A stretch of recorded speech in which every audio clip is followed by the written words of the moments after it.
एरोली के प्रथम विधायक संदीप नाइक के जन्मदिन के अवसर पर republican party of India Athawale गढ़ की ओर से नवी मुंबई महानगर पालिका परिवहन समिति के सदस्य एडवोकेट यशपाल सिद्धराम ओहर और एरोली विधानसभा अध्यक्ष प्रतीक जाधव के संयुक्त तत्वाधान में अत्यंत सराहनीय सामाजिक उपक्रम आयोजित कर पूर्व विधायक संदीप नाइक का जन्मदिन मनाया गया। इस दौरान Republican party of India Athawale गढ़ के नेता सिद्धराम ओहर, परिवहन समिति के सभापति विकास झंझाड़, नगर सेवक शिवाजी राव खोपड़े, साथ ही पार्टी के कई पदाधिकारी व कार्यकर्ता उपस्थित थे। इस अवसर पर रिपब्लिकन पार्टी ऑफ इंडिया हठवलेगढ़ की ओर से एरोली सेक्टर 3 स्थित माता बाल अस्पताल में मरीजों को फलों का वितरण किया गया। साथ ही शहर की स्वच्छता के लिए दिन रात परिश्रम करने वाले स्वच्छता दूतों व कर्मचारियों को रेनकोट का वितरण कर उनकी निस्वार्थ सेवा का सम्मान किया गया। इसी के साथ ही एरोली बस डिपो में नवी मुंबई परिवहन उपक्रम के अंतर्गत नागरिकों को मुफ्त बस पास का वितरण भी किया गया। इस दौरान जनहितैषी और सामाजिक प्रतिबद्धता को संजोने वाले इस कार्यक्रम के सफल आयोजन कर Republican party of India Athawale गढ़ की ओर से पूर्व विधायक संदीप नाइक को जन्मदिन की शुभकामनाएं दी गई। वाढदिवस हे निमित्त आहे, मात्र लोकांची जनसेवा कशी होईल हा या पाठीमागचा उद्देश आहे। खरं म्हणजे संदीप नाईक हे युगांचं एक आयडॉल आहे, एक नवीन नेतृत्व आहे आणि त्यामुळं तेही उत्साही आहेत, त्यांचे कार्यकर्ते उत्साही आहेत आणि यशपालनी हा कार्यक्रम प्रतीक जाधव आणि इतर सर्व त्यांचे सहकारी त्यांच्या सुट्टीला येऊन हा उपक्रम या ठिकाणी केला आणि जे आजारी लोक आहेत त्यांना फुल नाही फुलाची पाकळी या ठिकाणी फुल वाटपाचा कार्यक्रम ठिकाणी होत आहे। मी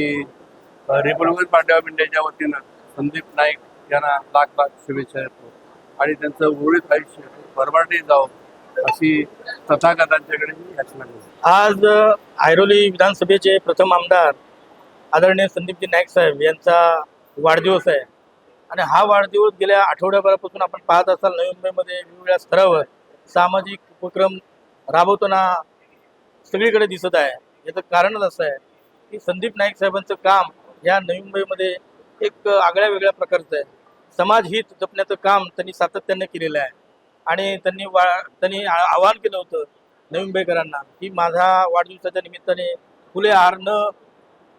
देता आपण समाजसेवा करावी आणि नवी मुंबईकरांना वाढदिवस साजरा करण्यासाठी आवाहन केलं। त्याचाच एक भाग म्हणून काल सेक्टर 3 मध्ये भाजपच्या वतीने देखील असा फळ वाटपाचा कार्यक्रम झाला आणि आज रिपब्लिकन पार्टी ऑफ इंडिया आणि भाजप यांच्या संयुक्त विद्यमाने फळ वाटप, सफाई कामगारांना रेनकोट किट वाटप, त्याचप्रमाणे जे ज्येष्ठ नागरिक आहेत आणि महिला आहेत यांना मोफत पास वाटपाचा कार्यक्रम या सेक्टर 3 मध्ये ऐरोलीमध्ये होतोय। संदीप नाईक साहेबांच्या वाढदिवसाच्या निमित्ताने शुभेच्छा देत असताना इतकंच सांगेन की पुढच्या वेळेस ते फक्त आम्हाला आमदार नाही तर मंत्री म्हणून दिसावेत अशा त्यांना मी शुभेच्छा देतो। आदरणीय संदीपजी नाईक साहेबांनी सर्व पदाधिकाऱ्यांना आवाहन केलं होतं, सर्व नागरिकांना आवाहन केलं होतं की आपण माझा वाढदिवस कोणत्याही प्रकारे हार बुके न आणता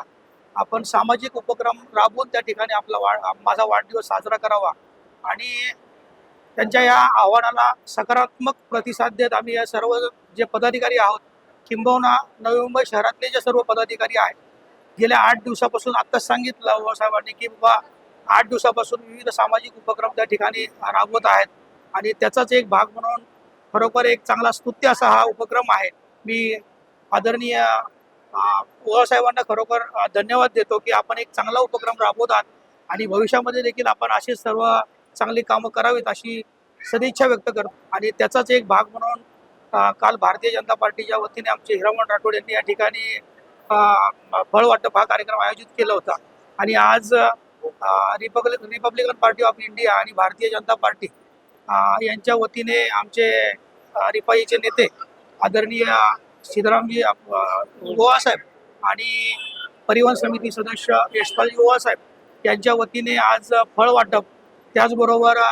जे आपले सफाई कर्मचारी आहेत ज्यांच्यामुळे आपलं आरोग्य चांगलं राहतं, या नवी मुंबई शहराला ज्यांच्यामुळे आपल्याला नेहमीच मानांकन भेटत असतं, त्यांचा आदर करणं हे आमचं सर्वांचं कर्तव्य आहे। त्याच्यामुळे त्यांचा देखील सन्मान आम्ही त्या ठिकाणी रेनकोट देऊन केलेला आहे। त्याचबरोबर या एरो विभागातील जे ज्येष्ठ नागरिक आहेत, ज्यांचा या शहरासाठी फार मोठं योगदान आहे, त्यांचा देखील आदर करणं आमचं आद्य कर्तव्य आहे. म्हणूनच आज एस टीचा NCMC पासेस असतील किंवा परिवहनचे जे पासेस असतील ते पासेस देखील देण्याचं काम या ठिकाणी यशपालजी ओवाळ साहेबांच्या माध्यमातून होत आहे. खरोखर एक चांगला स्तुत्य असा हा उपक्रम आहे. Bureau report, Navi Mumbai network.